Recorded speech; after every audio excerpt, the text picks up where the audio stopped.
So hello guys and welcome back to the channel. Today I'm going to show you how to enable or disable your auto renewal in Hostinger.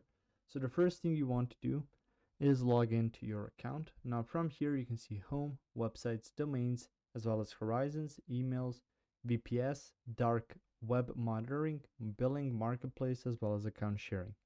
Now through here you can see your plans, and your plans or your subscription plans, you can find them on here, and you can see web hosting, cloud hosting, agency hosting. So you can see and select your plans through here. So let's say I click on this plan.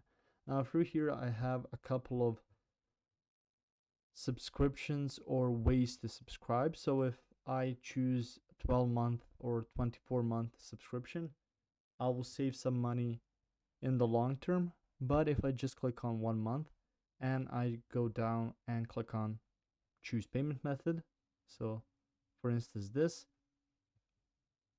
and after that I've chosen to get this subscription. When I do that, you will see a completely new section form which is called subscriptions. From here you can find stuff like this, and on your subscriptions you can just click on manage subscriptions and you can see subscription details afterwards. So through here you can click on your own subscription and just check off auto renewal whether or not you want for your subscription to be turned on or off.